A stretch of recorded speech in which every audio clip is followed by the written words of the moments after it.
قطيعة تقطع النسوان والسنين النسوان، إشي يا أختي هتطلق، إشي هرجع، من قلب شقتي المتطربة اللي لسه ما دبتش فيها مقش ولا حطيت فيها حتى كده خبطة شمال ولا خبطة يمين. قلت من على قعدتي العربي اللي أنا قاعدة عليها كده ومتبططة بعبايتي السودة اطلع واتكلم عن الموضوع اللي انا عايزه اتكلم فيه. طبعا انتوا عارفين ايه هو الموضوع وايه هو اللي داير، بس قبل ما نروح الموضوع نقول السلام عليكم ورحمه الله وبركاته. اهلا ومرحبا بكم اعزائنا المتابعين مع الحكايه مع سهام بكل احترام. الفيديو النهارده بتاعنا هيكون عن مغتربه يخرب بيت كده انك يا شيخه مكتسحه الحوارات باستماته. يعني مصداقية ايه؟ مصداقية ايه؟ يعني الناس، طب نبتدي. اللهم صل وسلم وبارك على سيدنا محمد وعلى اله واصحابه اجمعين. اوعى تنسوا الاشتراك في القناه وتفعيل زر الجرس على الكل عشان يوصلكم مننا كل جديد وجديد. طبعا مغترب عماله توديكم وتجيبكم، يوم تطلع لكم من غير ميك اب وانا تعبانه ومنهاره وقاعده بتكلم حد في الارض، كان باين في حد قاعد جنبها في الارض كل شويه بصاله وبتكلمه. هي مش بتكلمنا احنا ولا بتكلم المتابعين ولا بتكلم اي حد، هي في حد تحت كده قاعد تحت رجليها وهي عماله بتكلمه. مين؟ احنا ما نعرفش، ده مش موضوعنا. ما تركزوش عشان ما تهيبروش، لان الموضوع كبير كبير كبير كبير اكبر من ما يكون. زي بصبص كده، بصبص اللي عماله بتقطع في حته يا عيني القعده الحتتين اللي عندي الغلاب. بصي يا ست الكل يا مغمغه، بصي يا نقه، كونك معتمد على حبة ناس عندك مصدقينك ومقتنعين بكلامك، يعني ده عادي مفيش منه مشكلة. انما كونك تبقي منفضة وعاملة ان انت من بنها ومش بتسمعي الناس بيقولولك ايه، فدي المشكلة. ليه بقى؟ لاني انا المفروض زي ما اسمع الحلو اسمع الوحش. يعني اكيد الوحش ده في حاجة تهمني، في حاجة تخصني، في حاجة المفروض أنا آخد بالي منها. النجاح مش إني أنا بنجح والناس بيكرهوني، ده ما اسموش نجاح. أنا ناجحة والناس بيقولوا عليا كدابة، ده مش اسمه نجاح. أنا بكبر بس مفيش مصداقية عندي يا جماعة، ده مش ما اسموش نجاح. مهما قناتك كبرت فأنت اتوصفتي على اليوتيوب بإنك كدابة، ممثلة، حواراتية، ما عندكيش مصداقية في أي حاجة، كلك رياكشنات اكاذيب وتمثيل وضحك على الناس. فمن غشنا فليس منا. ايه يا جماعه في ايه؟ في ايه المشكله عندكم انتوا ليه مش قادرين تاخدوا بالكم انها بتضحك عليكم وبتكذب عليكم؟ اولا انتوا ليه مش واخدين بالكم ان شفايفها ورمه؟ من ايه الشفايف دي ورمه؟ من ان هي بتشتغل على نفسها كويس جدا. من اول يوم طلعت قالت لكم فيه ان انا اتطلقت، عشان تكونوا واخدين بالكم. يعني الفول ميك اب وهكذا. انا بس كان عندي اعتراض على مدام سهام هانم، خليكي متفائله. بتقول ان الست لما تتطلق، كانت بتتكلم عن موضوع ياسمين وضني، وقالت ان ياسمين تاني يوم طلعت لنا بفيديو كانت عامله فول ميك اب، واستشهدت بان الست لما بتبقى مكسوره او مجروحه او بتضطر تروح الكوافير، اول حاجه بتفكر فيها تروح الكوافير علشان تبقى كويسه وتبين اللي قدامها ان هي قويه. معاكي في دي، بس مش في نفس اليوم، مش في نفس الاسبوع. بتهيألي بتاخد وقت اوريدي طبيعي. حزينه يا مدام سهام. حتى لو كانت هي اللي عايزه ده، بتبقى برضو الست في الحته دي، لان الدنيا كلها بتتغير من حال لحال. الدنيا كلها اللي انت كنت عايشه فيها كنت عايشه استقرار وبعد كده تحسي نفسك كانك اتولدتي من اول جديد، وعايزه لسه تبني دنيا تانية، دنيا فيها حاجات كتير غريبه ما انتش فاهماها. فبطبيعه البني ادم الست بقى في الوقت ده بتقع، مش في وقت ما انا هقع اقدر اقوم واقف واجري اروح الكوافير. لا، الموضوع لازما بياخد وقت، وده طبيعي. في الاحزان بالذات يا جماعه، الاحزان بالذات لازم لها وقت للخروج منها. ما بيبقاش الخروج في لحظه، ممكن نكون حزنه وفي لحظه ممكن نكون بنضحك فرحانين وفي لحظه نحزن. الفرحه ممكن في لحظه يبقى الانسان في قمه سعادته، وتحصل اي حاجه في لحظه ممكن تقلب موده وتضايقه، فيخرج من حاله الفرح سريعا جدا جدا جدا الى حاله الحزن. انما العكس بقى في الحزن ما بنقدرش نخرج منها، ما بنقدرش نبقى حزنه وفي لحظه كده الدنيا، لا بالعكس. الحزن بياخد اوقاته التدريجيه ان احنا نخرج منها. الحزن، الاكتئاب، النفسيه الوحشه، الضحك نطلع من الفرح للحزن في ثواني، انما نخرج من الحزن للفرح بناخده تدريجيا على ما نوصل لمرحلة ان احنا نبقى شوية نقدر نضحك، نقدر نبقى مبسوطين وهكذا. فانا مش معاكي يا مدام سام في حتة اني الست يوم ما تتطلق تجري تروح الكوافير، او تاني يوم، او في نفس الاسبوع. مفيش حاجة اسمها كده، ده بيبقى بيت بيخرب ودنيا بتبوظ. واللي انا اعرفه ان ياسمين كانت على زي ما بتقول ان هي بتحاول بقدر الامكان ان هي ترجع لضني، او ده كان شغل علشان تاخد الفويسات منه. نرجع لموضوع مغتربه. مغتربه يا جماعه في الاول وفي الاخر ما اتطلقتش، طلع الباشمهندس علشان يقول لكم الظلم ظلمات وظلمتوني وما بتسمعوش مني. يا جماعه بيلعبوا بيكم، هنا كذا وهنا ما بتسمعوش مني. تعالوا نقول للفيديو اللي طلعت فيه منهاره قبل الفيديو الاخراني وقالت لكم فيه رحت له هو ما رضيش يقعد معايا. ورحت له ليه؟ يعني انت واحد اخدتي منه ميعاد، على كلامك الاولاني اللي انت قلتيه ان انت رحتي اخدتي منه ميعاد علشان يعني في ميعاد انتوا واخدينه علشان تقابليه، وكلمتيه في التليفون وقال لك لا اديني ساعه ساعتين عشان انا نازل مع انيس الونيس، هنروح نجيب لبس لعياله ونظبط دنيتنا وبعدين اقابلك. جريتي بقى رحتي له ليه عند البيت؟ من الطبيعي ده يا جماعه تقولي هي عايزاه وهي بتحاول ترجع له وهي متشحتفه عليه. ما هو حتى لو ده اللي بيحصل، ولو حتى هو ده الاتيتيود بتاعها ان هي لازقه فيه وان هي قد ايه اظهرت انها ست رخيصه جدا، ما تزعلوش مني، ايوه رخيصه جدا، لاني انا حتى لو دي حاجات جوايا المفروض اقرب الاقربين ما ياخدوش بالهم منها. يعني انا لو زعلانه مع جوزي وبحبه قوي وعايزاه يرجع وانا وهرخص نفسي وهقلل من نفسي وهعمل اللي هعمله، المفروض حتى الجيران ما يعرفوش ده، ولادي اللي في البيت ما يعرفوش ده، اهلي ما حدش يحس بحاجه. دي تبقى حاجه ما بيني وما بينه، احس ان انا رخصت نفسي، ده ما بيني وما بينه.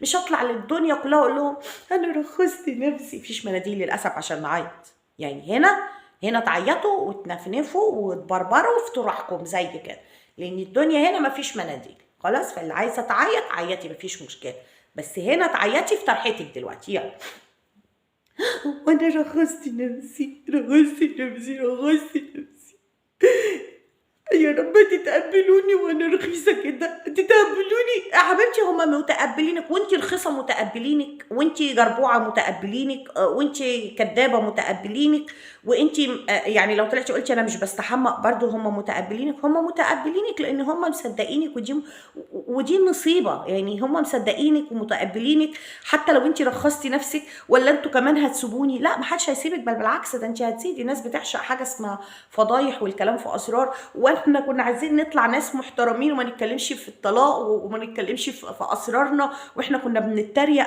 على الناس اللي بتتكلم في اسرارها وبتتكلم في قصصها، واحنا ما كناش حابين ده. ان كنتوا نسيتوا اللي جرى هاتوا الدفاتر تنقرا. يا وليه يا وليه، هو انت سبتينا ولا رحمتينا من الزوج الاولاني للزوج التاني؟ ليل نهار ما بتكلمناش غير في حياتك معاه. ده انت اتكلمتي في ادق ادق ادق ادق ادق التفاصيل يا مفتريه. هو مين يا اختي اسم الله عليكي لعب بالطلاق بتاعك وبتاع جوزك واتطلقتوا؟ تعالوا شوفوا، وعريسي جاني وحبيبي وداني وقلبي جاني وزغريت وهيصه ورقص وزنبليطه وكل الحاجات دي. ايه يا عمري؟ ايه يا قلبي؟ تيجي تصبحي عليهم؟ تعالي هنا. بس انت دي مش قناتك، انت قناتك التانية قناة سهام. دي قناة بنتكلم فيها مع الناس. مش خليكي مؤدبة عشان ما يقولوش بوسي مش مؤدبة وبتطلع مع سوسو في الفيديوهات وبتعمل زيطة ودوشة. ايوه يا عمري، ايه؟ ايوه انت عامله دوشه وعامله زيطه، والناس بيقولوا كده ايه يعني احنا يا سوسو هنسمعك ونسمع المواويل. ايوه يا عمري. ولا هتكلمينا صباح، قولوا لهم صباح الخير، صباح الخير، صباح الخير. يلا روحي بقى، عشان انا ده بعمل كده شغل عشان عيب يا ماما. يلا عشان هي لسه عايزه تنام وبتصحى بتنام تصحى، بس هي بتحب تقعد معايا الصبح كده شويه. اقعدي يا ماما جنبي، اقعدي هنا جنب ماما. يلا. فمن جهه متقبلينك. اخوكي لما طلع وحاول يلمح ويلقح ويرمي ويساند. يا جماعه بصوا، انا هقول لكم وهكون صريحه معاكم، اخوها قال لك ايه؟ اطلع ابيض وشي واعمل حبه مشاهدات واقول اهو ان انا جنب اختي، ولكن هي طول عمرها متجاهلاه يا جماعه. تخيلوا اني انا لو ليا انا كسهام عندي قناه فيها 5000، وجت اخت ليا او اخ ليا او ايا يكون حد من اسرتي او من عيلتي قرر يفتح قناه، هعمل ايه؟ هرفع له على المنتدى واقعد انوه واقول يا جماعه روحوا على المنتدى، دي قناه اختي، دي قناه اخويا، دي قناه امي، دي قناه ابويا، اي حد من العيله. زي ما شفنا سماح حبي حياتك وشخلعي ودلعي مطبخك الف سلامه يا محمح من الترند، الف سلام. محمح عمل الترند بمرض ما احناش عارفينه لحد دلوقتي، يلا خير وبركه. قنوات الحوارات والقرف كانت كل قرف قرفتون.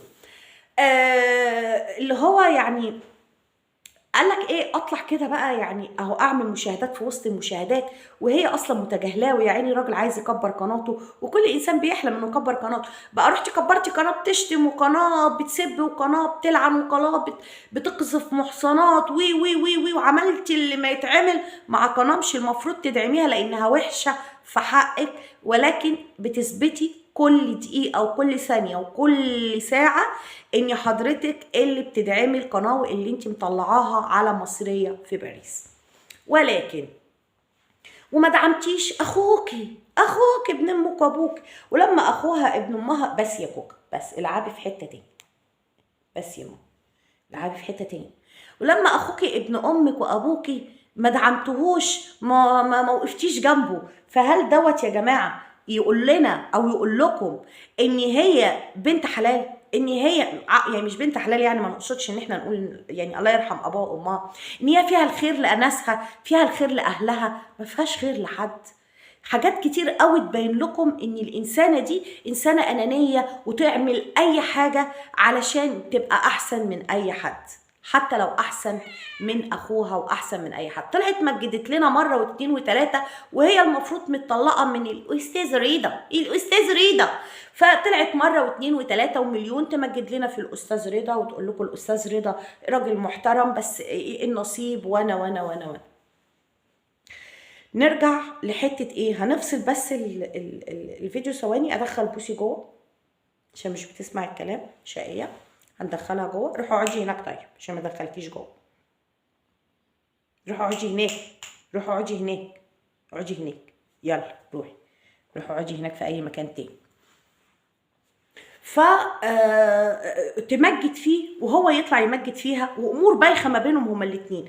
طلع طبعا الباشا يرد بقى ويقول لك ايه، انتوا بتظلموني. الفيديو كله كان بيرد على اخو نقه، كان بيقول له ايه، هو انا اعرفك منين؟ بيضرب ويلاقي انتوا ناس محترمين واكلت معاكم عيش وملح. لما نزلت يعني مصر ورحت زرته هناك في الفيوم واكلت معاه عيش وملح، وارد. انا اتجوزت اختك هنا في باريس، انا ما اعرفكش، انا ما شفتكش، وانت طالما حلو كده وطالع تتكلم على اليوتيوب كنت كلمني في التليفون. وانت يا اخويا ما فتحتش تليفوناتك وكلمت نقة على التليفون ليه؟ بدل ما كانت تطلع لنا وتقول لنا عمل وسوى فيا وقافل تليفوناته وقافل كل التواصل ما بيني وما بينه وعامل لي بلوك. لما انت يا اخويا حلو كده وبتنصح ان اخوها كان يكلمك على التليفون، كنت تنصح نفسك وامشي لي البلوك اللي انت حاطه على نقة، وبعدين حضرتك اتواصل معاها وكنتوا تخلصوا الامور ما بينكم وما بين بعض في التليفون. انما انت يا حبيبي عايز تعمل فيديوهات وهي تعمل فيديوهات وتغنوا وتردوا على بعض، والراجل يطلع يقولك في التليفون، ويقولك في التليفون ليه؟ ما زي ما كلكم ما بتتكلموا على الساحه، الراجل التاني طلع يتكلم على الساحه.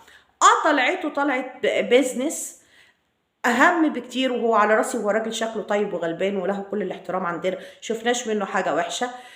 وطلع قال اهو اكبر بخاطر اختي اللي ما تستاهلش، اللي دلوقتي هشتك عليه القنوات التانية، هشتك عليه بيتكلموا على اخوها، فاهم انت؟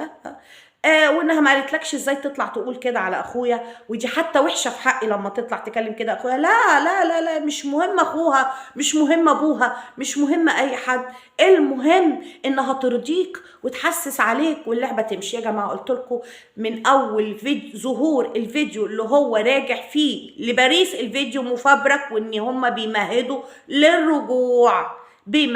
للرجوع، واذا ما كانش اصلا هو دلوقتي قاعد في البيت.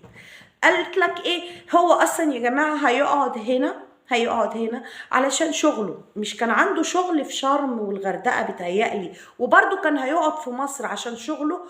هيقعد هنا ويقعد هنا عشان شغله هنا وشغله هنا. ليه يا ست الكل؟ هو ملياردير، عنده شركات هنا وشركات هنا في باريس، مش باين عليه ده حتى القميص، على افتراضا يعني انه كان فعلا راجع من مصر بنفس القميص اللي رجع بيه مصر في الجزء الاولاني اللي كان بالطول في الفيديو المفبرك في رجوعه من مصر لباريس. اني شكله يا اختي ما عنديش غير قاموس واحد سافر بيه للقاهره ورجع بيه بعد 3 شهور من القاهره لباريس. يعني لا هو باين عليه رجل اعمال ولا اي حاجه. انما بقى ايه، كونك عايزه تسيبيه وعايزه تقولي للناس هو هيفضل على القناه الا ان الناس حابينه، اغفرك واتوب اليك والله العظيم، استغفر الله العظيم. صدقي بالله انا بوسي ده هيبقى ليها معجبين، اي والله العظيم. بوسي دي في قناتي التانيه سهام منصور دردشه في حياتنا يا ولاد، والله العظيم ليها معجبين، ليها كاريزما، ليها طله. انما والله ولا ليكي يا اختي عليا حلفان، لا ليه طله ولا عنده دم، ربنا يخليهولك حبيبتي، طيور على اشكالها تقع. عايزه اقول لك كمان انت برضو دمك تقيل ولا ليكي طله، بس انت بحبه الافلامانات اللي انت بتعمليها ما ما يعني انا والله ما بحب اشوفك. وشوفي والله وصلتيني لايه، والله ما بحب اشوفك. انا بقعد اتفرج عليكي بتحرقي دمي، انا بتفرج على الاستاذ ببقى عايزه ارجع. لا ليه طله ولا ليه كاريزما ولا بني ادم محترم ولا بني ادم يتشاف ولا بني ادم يتسمع، وكل طلعاته متوتر وكل طلعاته بالورقه والقلم وكل طلعاته بالمسطره وكل طلعاته متفطنه. انت اللي مطلعاه يقول ايه وما يقولش ايه. بصي تجيبيها كده، تجيبينا كده مع الناس اللي ذو عقل، الناس اللي بيفهموا، الناس اللي بيقعدوا يشوفوا فيديوهاتك ويعقلوا اللي انت بتطلعيه. يخلينا نقولك ايه، يخلينا نقولك ان كل اللي انت بتعمليه انت وهو حوار كبير مليء اول من اخر. طلعتي بمشاهدات، طلعتي بمشتركين، كبرت القناه، وصلتي للمليون. انت بالنسبه لناس كتير زيرو يا جماعه، لا هي بالمشاهدات ولا هي بعدد المشتركين. في ناس بتبص للحاجات دي. انما كأنا نفسي احترم شخص، والله انا ممكن احترم حد شحات في الشارع، راجل او ست، ناس بتكنس في الشارع، احترمهم واقدرهم، ولكن عفوا نزعتي الاحترام ما بيني وما بينك، انت اللي بايدك نزعتيه، انا بقيتش احترمك. المصداقيه نو نو نو، زيرو زيرو زيرو، وتحت الزيرو بزيروهات كتير كمان، نو مصداقيه خالص. عارفه انت لو صادقه في اي شيء انا برضو هطلع كدابك، لاني انا ما شفتش منك غير كل كذب وحوارات. اللي انت فيه ده افلامانات، فوقوا يا جماعه، لانها بتلعب بيكم بتلعب بيكم والله العظيم زي الكره الشراب. والله عارفين الكره الشراب اللي بتتمرمغ كده في التراب، انتوا كمتابعينها بتتمرمغوا معاها في التراب. هتقولوا طب انتوا بتتابعوها ليه؟ احنا بنتابعها علشان نقدر نفوق الناس اللي تقدر عقلها يسترجع لها، لان ده اكاذيب. نعمل يوميات، نعمل روتينات، نعمل تحديات، نعمل مواقف مضحكه تطلع هي وزوجها، تعملوا كل اللي تعملوه، بس الموضوع مش بتعملوا ايه، الموضوع المصداقيه في اللي انتوا بتعملوه. فانا ما عنديش مشكله ان اي حد يطلع يصور اي حاجه، ولكن تكون باحترام، يكون في مصداقيه، ما يكونش في ضحك على المتابع، ما يكونش في لوع، ما يكونش في تمثيل، ما يكونش في غش، ما يكونش في قصص اكاذيب، لعب بالدين. لعبتي بميسيو جان ومسحتي بيه بلاط اليوتيوب، خليتي اللي ما يشتري يتفرج على الراجل لسه عايش. الراجل يا اختي هيموت امتى؟ بما انك كده مغسله وضامنه جنه زي ما بيقولوا، الراجل هيموت امتى؟ تقدريش تقولي لنا؟ محدش يعرف هيموت امتى. انت ممكن انت اللي تموتي قبل ما هو ما يموت، ممكن زوجك اللي يموت قبل ما هو ما يموت، ممكن انا اموت قبل ما هو ما يموت. انما انت بتلعبي بكل حاجه تقدري تلعبي بيها. دين لعبتي بيه، احاديث لعبتي بيها، متابعين لعبتي بيها، سمعه بلد، نظافه بلد، مقارنات ما بين دول وبعضها. مش عاجبك نفسك، مش عاجبك حياتك، مش عاجبك بيتك، مش عاجبك شكلك، لدرجه راحه عماله تعملي بوتوكس وترفعي وتنفخي وبتتكلمي. انا والله لحد وقتنا هذا ما فاهمه انت عينك باصه لتحت وبتتكلمي مع مين والمين. انت ليه مش قادره تبصي للكاميرا؟ عشان كذابه، عشان انت حواراتيه. انا هنهار ورايحه المستشفى، وهقعد في المستشفى، هتحجز اسبوع. هو مين بيعرف وهو رايح المستشفى اذا كان هيتحجز ولا لا؟ الواحد بيبقى واخد ابوه او امه شايفهم بيموتوا قدامه، ويروحوا يدولهم كام حقنه كده ويدولوا يعلقوا لهم محاليل ساعه ساعتين في الطوارئ، ويقولوا لهم يلا بالسلامه بقى زي الفل كويس. انت بقى وانت قاعده في بيتك منهاره ومتعصبه ومتشحتفه وقررتي وحددتي ان انت هتروحي المستشفى تقعدي فيها اسبوع. تعالوا في الفيديو الاخراني بتقول لكم ايه، بس انا بس علشان كنت فاكره حاجه وعايزه ارد عليها. في الفيديو الاخراني بتقول لكم انا والله ما كنت عايزه اطلع لكم وانا منهاره تنقهري. ليه يا ولاد؟ قالت لكم علشان كان شكلي وحش قوي قدامكم. بس يا بوسي، بس انا لما رجعت من عندي الاستاذ، ايوه يا حبيبتي ماله الاستاذ بعد ما قهرك وقال لك روحي، هي كلمه روحي ونبقى نتكلم بعدين دي محتاجه الفيديو اللي انت طلعتي تعمليه. قالت لك كلمت بناتي، بنتي كانت في الشغل دايما وهي في الشغل قافله تليفونها، واخدين بالكم؟ قالت لك رحت رن على بنتي التانية ما ردتش عليا، رحت رن على صديقتي. بس يا بوسي، بس رحت رن على صديقتي رنت عليا قالت لي حقك عليا يا نقة عشان انا في الشغل قدامي نص ساعة واجي. طب ما صديق واهدي وخليكي كويس. طب ما لولي قالت لك نص ساعة وهتيجي، ما قدرتش تستحمل وكنت قاعدة والله على السرير بتكلم مع الناس، فرحت عاملة التليفون. انت ما عملتيش التليفون وانت على السرير، انت عملتي التليفون حضرتك وانت قاعده على كرسي. معنى كده انك قمتي لبستي وجهزتي. هنقول يا ستي خلينا نقول ان انت كنتي لسه جايه من بره لابسه وبحالتك دي. السؤال بس اللي انا عايزه اساله، معلش يعني سكيزو يا جماعه، علشان بس دي حبه حاجات صغنطوطه كده، يعني لازم ناخد تكات بردك لازم ناخد بالنا منها. الست نقه بقالها 3-4 شهور زعلانه مع والمز خلع منها وواخده ميعاد وراحت تقابله بعد شوق وغياب، وطلعت وغنت لنا وقالت لنا ايه؟ وحبيبي خطيبي معايا بشوش في عش البلبل على عش الحب وطير يا حمام. كانت عامله ميك اب وطالعه بترقص وزغرتي يا جنى ولا اسمها جمانه ولا اسمها ايه القطه بتاعتها، وزغرتي يا فلانه وتكلمني وقال لي وقلت له وعد لي وعدت له. طب يا ست الكل، الفيديو اللي كانت طالعه لكم بيه كان نو ميك اب خالص عشان تظهر لكم الحاله ان هي شكلها تعبان ومجهد. في اعتقادكم واحده بعد 4 شهور او 3 شهور او شهر او شهرين راح هتقابل الراجل اللي هتتكلم معاه اللي وحشها، مش هنقعد قدام المرايه اقلكش من ساعه نرسم ونخطط ونشيل الهالات ونظبط نحط الميك اب ونتهندم ونتمندم؟ ولا هي راح تقابله كده بعبالها؟ ركزوا. ومع ذلك طلعت لكم اختفت يومين او يومين ونص تقريبا، وطلعت لكم بالفيديو الاخراني بعد فيديو الانهيار اللي هو كسر نفسها وكسر بطنها وكسر رقبتها. قال يا ربنا يكسر نفسكم كمان وكمان طالما بتطلبوها من ربنا. يعني طالعه لكم بميك اب حتى احمر وشها متهندم، يعني هي لما تحب تبين لكم انها تعبانه تشيل الميك اب، زعلانه فرحانه ومبسوطه تحط لكم الميك اب تقول لكم بص انا كويسه وزي الفل.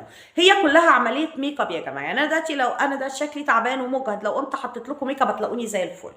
وده معلومه قلتها لكم قبل كده، الست اللي متعوده تحط ميك اب لما تشيل الميك اب وتبقوا شايفينها من غير ميك اب بتحسوها تعبانه ومجهده وكل الحاجات دي.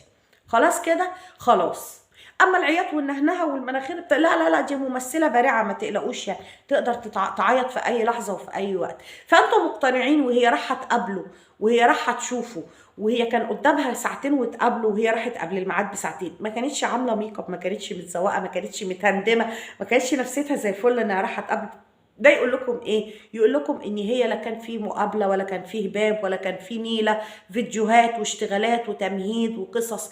هوب لا خلاص هنوصل ان احنا نرجع، لا رجعنا خطوه تاني. هوب هنوصل للفيديو بتاع ان احنا رجعنا، لا اصل زعلنا تاني. طلع هو قال لكم ايه بقى لما كان بيرد على اخوها اللي بيقول لكم اسمعوني؟ ما قالش اي حاجه للناس اسمعوني ولا قال اي كلمتين يخصوا نقه. كل اللي قاله كان بيدي لاخوها في كلام في جنابه، عمال بيديله في جنابه، وقال لكم يا جماعه هو انا لو مش نيتي خير كنت جيت باريس؟ يا جماعه هو انا لو ما كانش نيتي خير كنت جيت وتراسلت معاها؟ يا جماعه بتظلموني ليه؟ هو انا لو ما كانش هو انت حضرتك بعد 4 شهور جاي تقول لنا نيتك فيها خير ونيتك فيها شر؟ الكلام دوت ما اتقالش من مصر ليه؟ ده لو انت اصلا كنتوا زعلانين.